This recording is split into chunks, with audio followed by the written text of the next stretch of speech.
Well, when you put this stuff in, it goes in and it eats this stuff. You'll get a volcano. It'll start. I mean, it'll just start overflowing. And what you do is just leave it until it completely stops doing that. When it completely stops, that means it's ate most of the scale. And then you go to the sink and you flush, and then flush some more until you for sure there's nothing left in it. I don't want to get that stuff on your hands. So are these high limits just on the surface? No, they come off. They go into the tank. No, they're just on the surface. I'll show you. They come off. Let me get a pair of pliers. Yeah, that's why the bottom over here. On the bottom. That's why that one gets hot. It doesn't sense until it gets hot. That's why the top one will get back because it's still, unless it's all scaled. You with me, Will? Okay, take the clicks on off. It unscrews right off the unit. You notice there's little. If you looked at the new one I had, yeah, that is thermal paste. That's thermal paste. Thermal paste on it. It just unscrews. The bottom one does the exact same thing.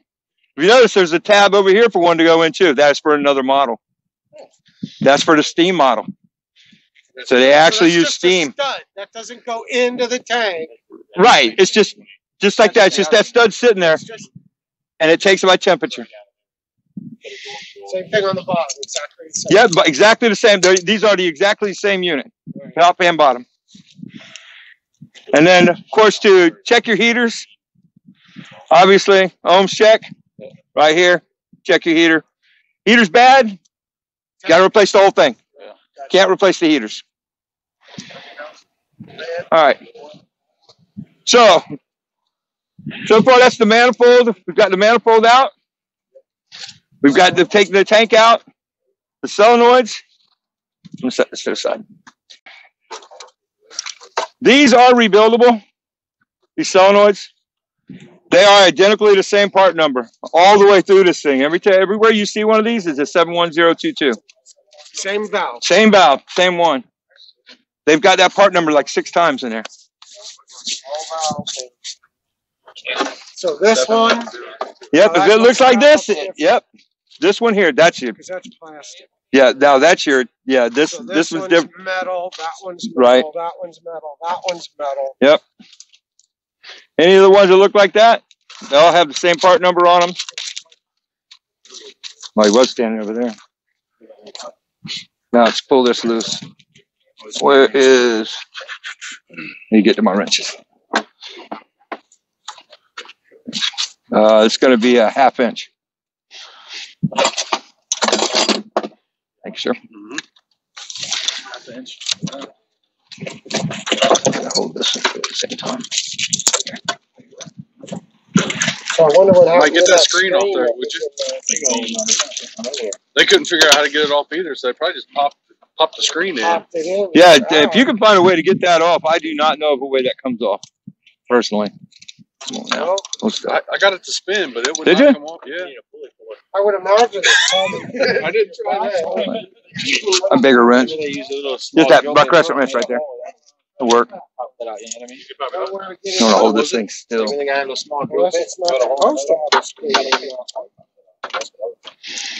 What's that? There's shit behind it. On the screen, maybe they probably pick it out. go with a small drill bit first. Yeah. Then they But you got to get the new one in, though. Yeah. Yeah, and I didn't figure. Well, that's just going to lead to more problems, right? I mean, there's a screen out really well. all right. Yeah, I wonder if there's one in When you change these solenoids, guys, when you change these solenoids, it does not come with the elbows. So when you take these elbows off, make sure you put Teflon tape back on them before you put them back in. And you would save yourself the trouble if you look at the orientation before you take it off.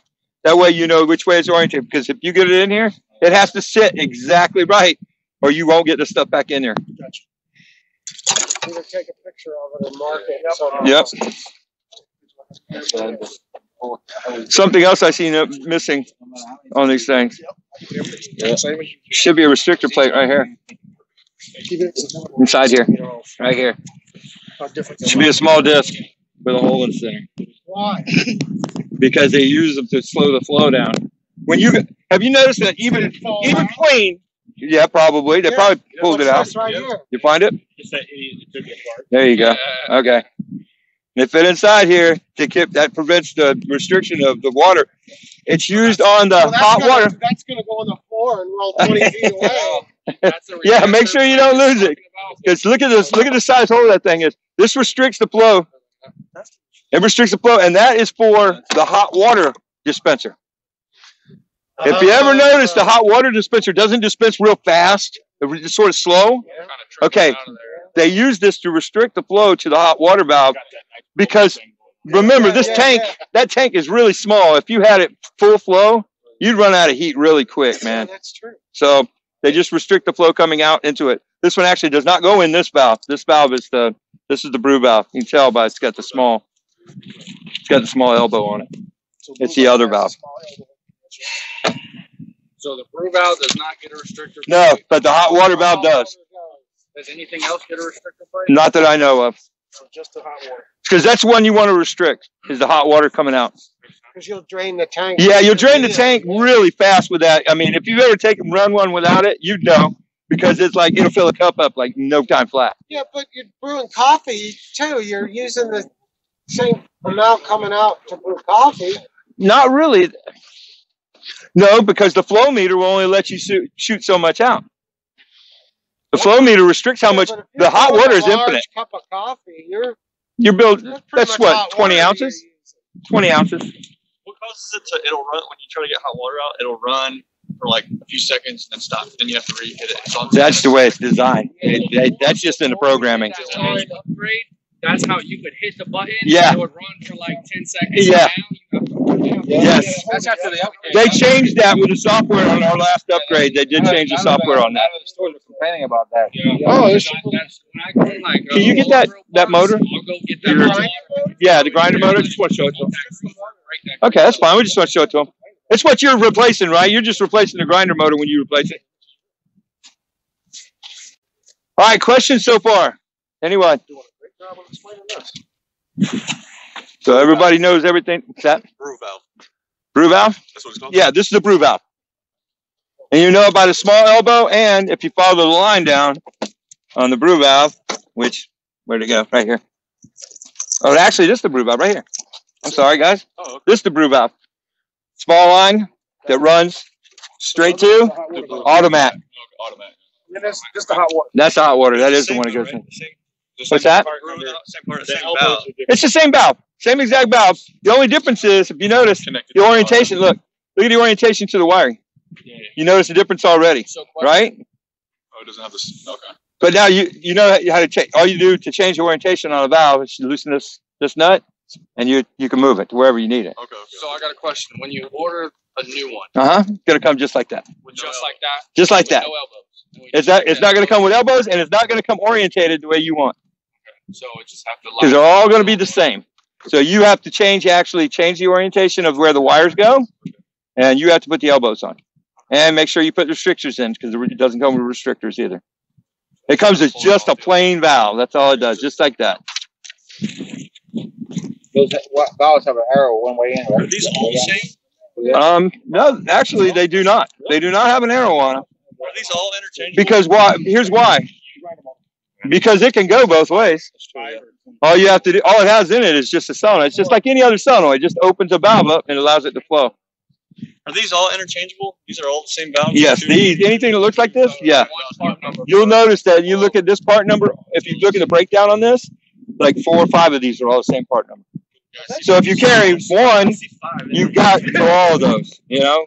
Actually, super smart. Did you ever see one of those get stuck and stuff blow up through the front? What? Where the constant flow? Yeah. Oh, here you go. So this is a grinder motor, and apparently, because I haven't changed them, they're fairly easy to change, Yeah. right? So, yeah, you got to take the whole thing out, You got 2 bolts, right? 2 nuts right here, pull the whole thing out, and this whole thing pulls out and then there's 3 screws underneath. right where there. that screws So this comes into. off. Okay. Yeah, that's what they're saying. There's a nut there. And there's one on the side. So it's fairly easy change in 2 wires. And then the motor. So this is an easy change. This is a part number should have on the truck. Should definitely carry this grinder motor on the truck. In the warehouse. Thank you, Mike. They're in the warehouse. I never had, but I will. Part number 1201056. There you go.